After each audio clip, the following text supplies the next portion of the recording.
Dear students, class 11-এর second সেমিস্টারের একটা important poem আজকে মাই লাস্ট ডাচেস, যেটি লিখেছেন রবার্ট ব্রাউনিং।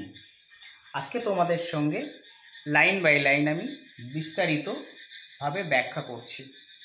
এখানে ডাচেস বলতে বোঝানো হয়েছে আলফানজো লুক্রেসিয়া এবং ডিউক বলতে বোঝানো হয়েছে ডিউক অফ ফেরেরা। অর্থাৎ এই ডিউক ইনি এতটাই ঔদ্ধত্য যে এই কবিতার মাধ্যমে তার সদ্য মৃত স্ত্রীকে তিনি হত্যা করেছেন। হত্যা করার পর সেই ঘটনাটি আবার একজন দূত বা মেসেঞ্জারের কাছে তিনি ব্যাখ্যা করছেন। সেই মেসেঞ্জার বা সেই একজন দূত যিনি একজন কাউন্ট যে পাঠিয়েছেন তাকে তার মেয়ের সঙ্গে এই ডিউকের বিবাহের প্রস্তাবটা দেওয়ার জন্য, এবং সেই মেসেঞ্জারের কাছে এখানে ডিউক সেই ঘটনাটা কবিতা আকারে ব্যাখ্যা করছেন। এটা হলো একটা ড্রামাটিক মনোলগ। ড্রামাটিক মনোলগ বলতে আমরা সেই ধরনের পোয়েমকে বুঝি যেখানে স্পিকার বা বক্তা নিজের কথাটাকে নিজের মতো করে সামনে উপস্থিত অডিয়েন্সের সামনে তিনি রিপ্রেজেন্ট বা উপস্থাপনা করেন। তাহলে আজকে শুরু করা যাক। লাইন বাই লাইন আমি বলছি। That's my last duchess. তিনি সেই এনভয় বা মেসেঞ্জারকে উদ্দেশ্য করে বলছেন, ওই যে আমার শেষ ডাচেস বলতে বোঝানো হয়েছে স্ত্রী, অর্থাৎ ডিউকের স্ত্রীকে বলা হয় ডাচেস। পেইন্টেড অন দ্য ওয়াল, দেয়ালের গায়ে যার ছবিটা টাঙানো আছে। ডিউক হলো ম্যাসকুলাইন ফর্ম আর ফেমিনাইন ফর্ম হলো ডাচেস। তো সেই ডাচেসকে যার ছবিটা ওয়ালে পেইন্ট করা আছে সেটা তিনি দেখিয়ে বলছেন, looking as if she war alive, দেখতে যেন তিনি জীবিত। অ্যাজ ইফ মানে হচ্ছে যেন, শি ওয়ার অ্যালাইভ। তোমরা দেখো শি এর পরে ওয়ার ইউজ করা হয়েছে কেন? কারণ এই সেন্টেন্সটাকে গ্রামাটিক্যাল হিসেবে বলা হয় যে সাবজাংটিভ মুডের মধ্যে আছে। সাবজাংটিভ মুড বলতে আমরা বুঝি সেই সমস্ত কাল্পনিক কোনো ঘটনা যেটা বাস্তবের সাথে সম্পর্ক নেই। অর্থাৎ শি ওয়ার অ্যালাইভ মানে তিনি আর বেঁচে নেই। তো সেই মৃত স্ত্রীকে দেখিয়ে বলছেন যে তার ছবিটা দেয়ালে পোর্ট্রেট করে ছবির মতো করে রাখা আছে। Next, I call that piece a wonder now. আমি এই পিস বলতে এই ছবিটাকে একটা ওয়ান্ডার অর্থাৎ বিস্ময়কর হিসেবে এটাকে বলছি। কে বলছেন? এখানে ডিউক বলছেন। আমি এই ছবিটাকে একটা আশ্চর্যজনক হিসেবে এটাকে বলছি। ফ্রা প্যান্ডলফস হ্যান্ডস। ফ্রা প্যান্ডলফকে, ফ্রা প্যান্ডলফ হলো সেই বিখ্যাত একজন চিত্রশিল্পী বা আর্টিস্ট যিনি তার নিজের হাত দিয়ে ওয়ার্কড বিজিলি আর ডে, কোনো একটা ব্যস্ততম দিনে এই কাজটি করেছিলেন। অ্যান্ড দেয়ার শি স্ট্যান্ডস, এবং ওখানে তাকে রাখা আছে। অর্থাৎ ফ্রা প্যান্ডলফস কোনো একটা ব্যস্ততম দিনে এই ছবিটাকে তিনি এঁকেছিলেন, যে ছবিটা ওইভাবে রাখা আছে। Will it please you sit and look at her, I asked. Raja বলছেন, will it please you sit, আপনারা দয়া করে আসুন এবং দেখুন। অ্যাট হার মানে তার দিকে। আই সেড, অর্থাৎ রাজা বলছেন যে দয়া করে আপনারা আসুন এবং আপনারা দেখুন। ফ্রা প্যান্ডলফ বাই ডিজাইন, এই বাই ডিজাইন কথার অর্থ এখানে ইচ্ছাকৃত, অর্থাৎ ইন্টেনশনালি। ফ্রা প্যান্ডলফ ইচ্ছাকৃতভাবে।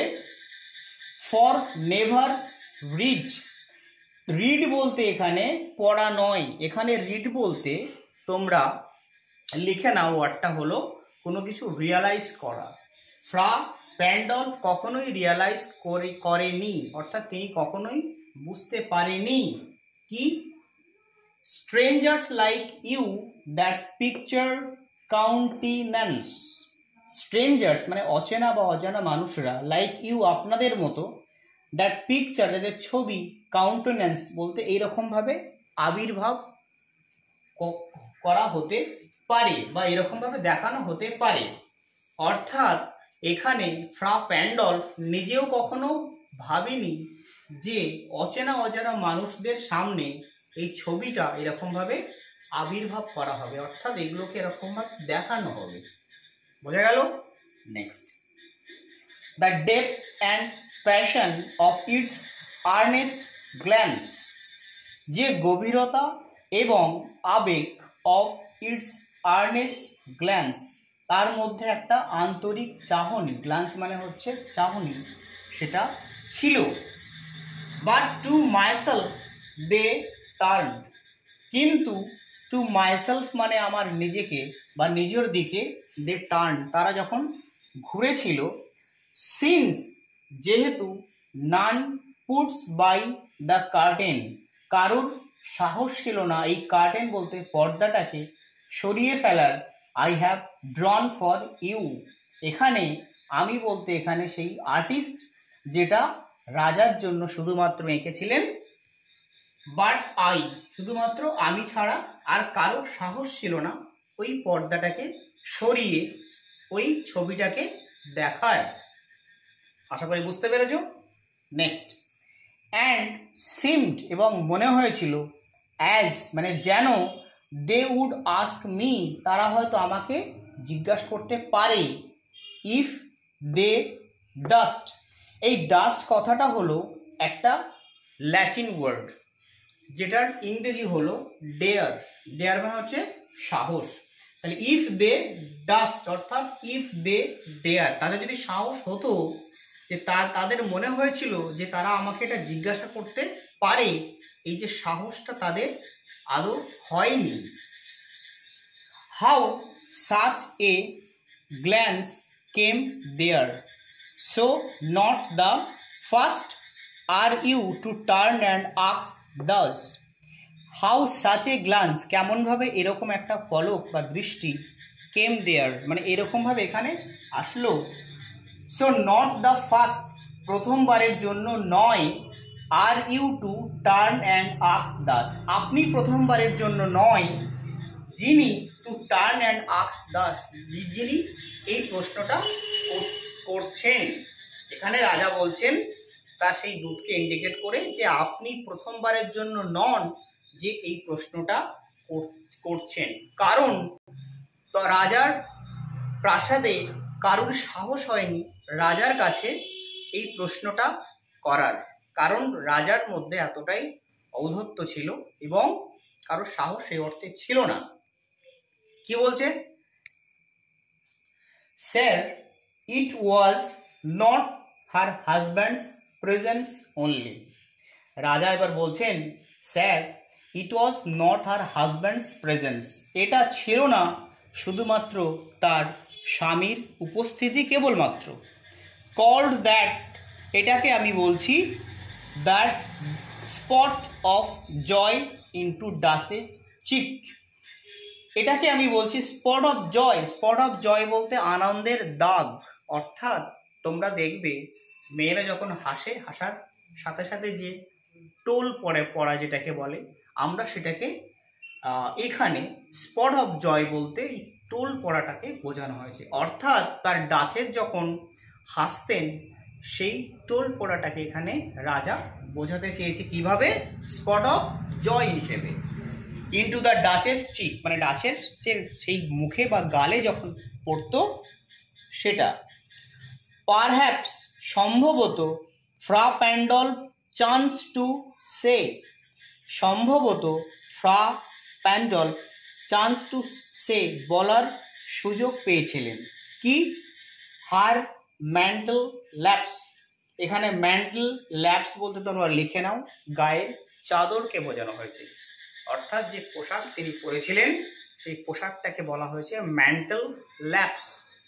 সেই ম্যান্টেল ল্যাপস অর্থাৎ গায়ের চাদরটা over my ladies wrist too much, যেটা ওই ভদ্রমহিলার রিস্ট থেকে একটু নিচে নেমে গেছিল, বা ফ্রা প্যান্ডল বোঝাতে চেয়েছে যে তার কাঁধ থেকে কাপড়টা যদি একটু সরানো যেত তাহলে হয়তো it could have been a nice picture, ছবিটা হয়তো আরো সুন্দর হতে পারত, সেইটা বলার সুযোগ হয়তো ফ্রা প্যান্ডল কখনো পেয়েছিলেন।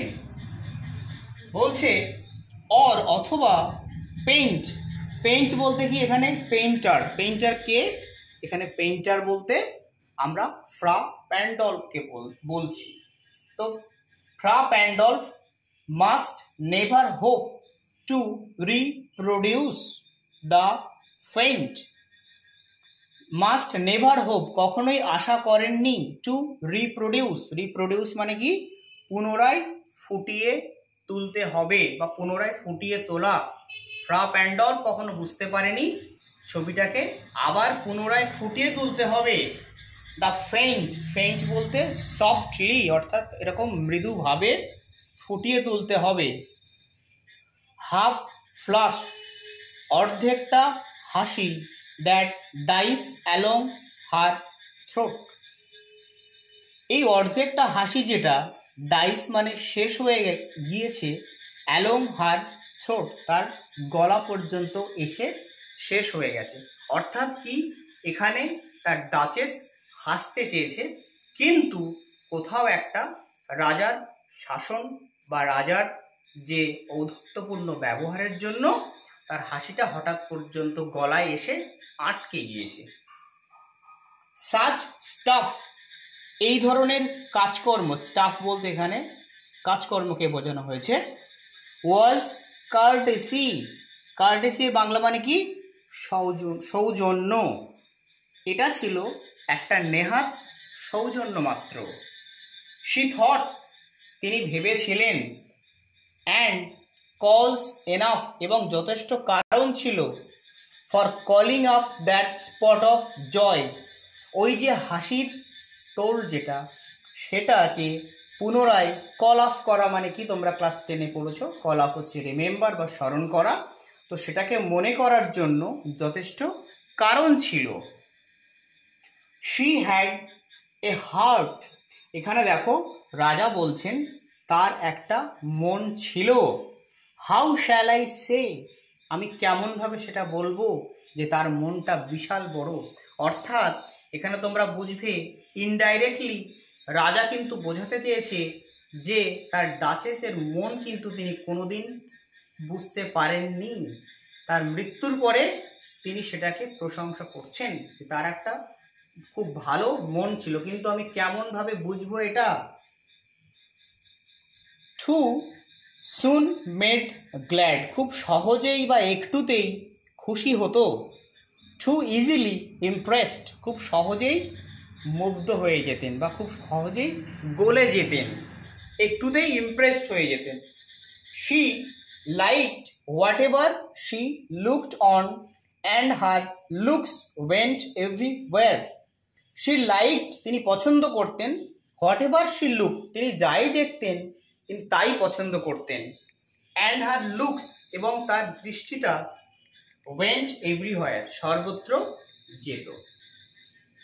তাহলে ডিয়ার স্টুডেন্টস আজকে এই পর্যন্ত পার্ট 1, এর পরের ভিডিওটা আমি খুব তাড়াতাড়ি আবার করে তোমাদের জন্য আনবো। আশা করি তোমাদের এই অংশটুকু পড়ে ভালো লাগলো, এবং তোমরা যদি এই চ্যানেল নতুন হয়ে থাকো তাহলে চ্যানেলটা লাইক করো, শেয়ার করো এবং বন্ধুদের মধ্যে সাবস্ক্রাইব করো। আগামী দিনে আমি খুব তাড়াতাড়ি এই পোয়েমটা থেকে ইম্পর্টেন্ট যে কোশ্চেন যেগুলো তোমাদের পরীক্ষায় আসার মতো সেগুলো আমি খুব তাড়াতাড়ি ডিসকাস করব। ধন্যবাদ।